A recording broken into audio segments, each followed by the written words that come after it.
I would start with telling you with the broad three headings that the law gives us how to interpret a Bare Act. Okay, so first I would like to tell you that first is the literal interpretation. Second is the Hayden's principle, or we call it the mischief rule. Third is the purposive interpretation. So, talking about the literal interpretation, uh, literal interpretation is what the words used in the text, the words used in the Bare Act are to be interpreted in the natural and the ordinary meaning. Like whatever is given in the Bare Act, we read it, and with the grammatical meaning and the dictionary meaning of the words, we interpret the law. And if the meaning that comes out is clear and unambiguous, then that particular interpretation is accepted by us. Like, for example, I will give you a case in which it is state of Kerala versus Mithai Varghese. The accused was caught. So the accused was caught with the counterfeit currency. So the accused was booked under 498A and 498 of IPC.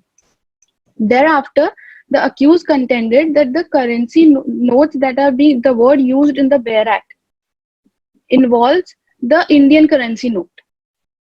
But the court said no. By the literal interpretation, we cannot add the word foreign currency or the Indian currency to the currency notes of the word used in the Bare Act. By the literal interpretation, the meaning of the meaning of the provision is clear and unambiguous. And by going with the literal interpretation, the accused was charged with the counterfeiting. So that is how a literal interpretation is to be done. That you read the text in the ordinary manner. If the meaning is clear and unambiguous, you can always interpret the law in that same manner.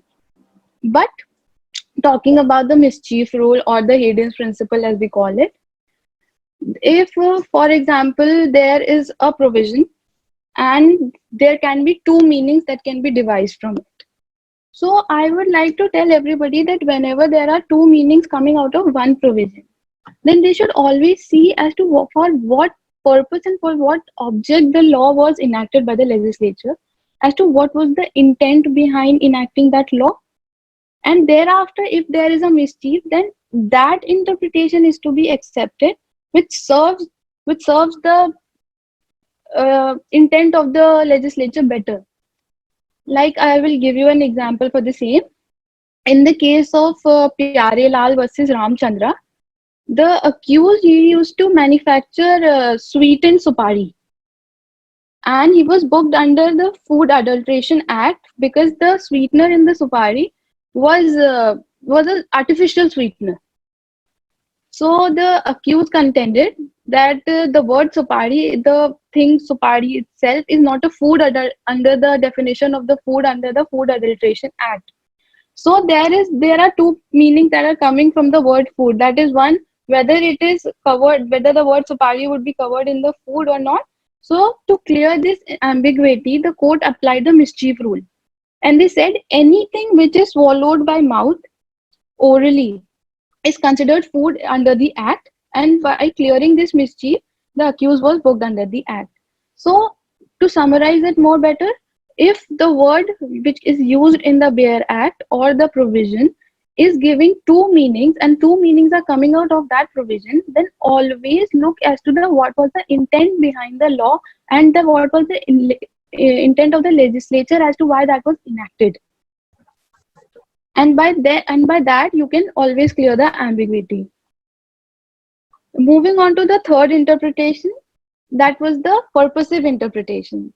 We have always been hearing about the purposive interpretation in the very landmark judgment of our Supreme Court in the Keshwananda Bharti versus State of Kerala.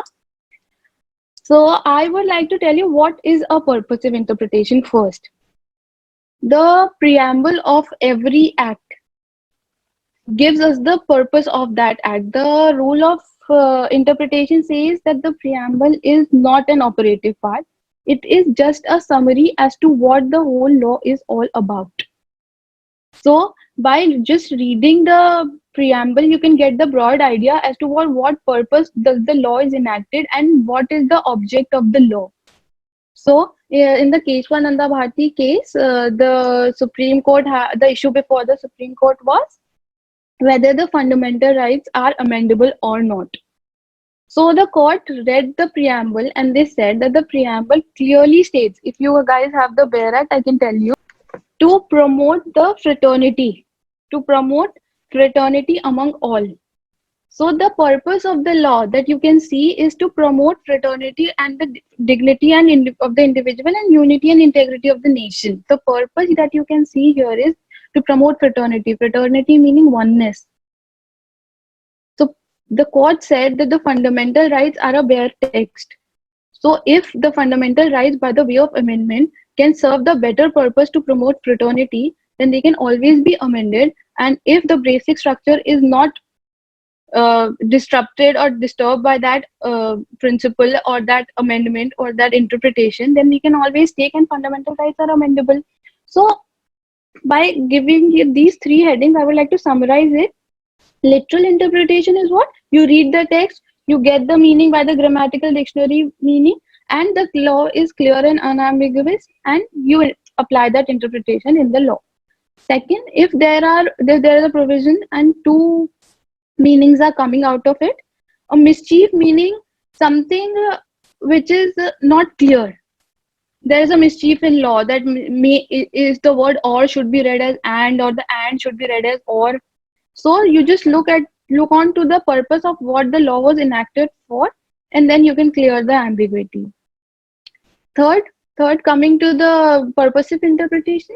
So if there is a provision and you are getting two meanings, and one meaning goes on to serve the purpose better of the law, as stated by the Supreme Court in Kesavananda Bharti case, and you apply that interpretation which serves the purpose better. No, I will also like here to tell everybody that there are certain words that we come across in the Bare Act, and we just have to give them a little more attention so that the concepts are more clear.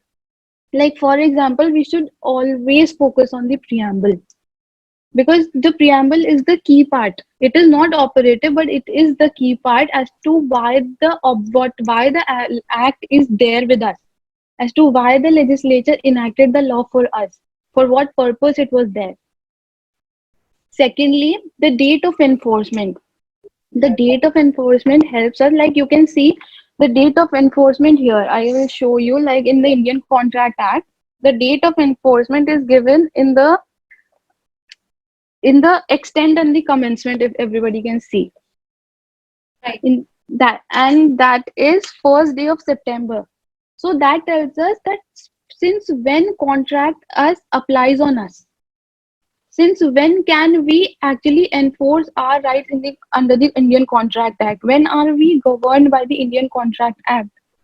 So that also plays a very important role as to when are you covered by that law, because many amendments come, and if we don't go by the enforcement date, then we would not know actually as to when that law would apply. Would it apply retrospectively, or would it apply prospectively? So that is very important on that part.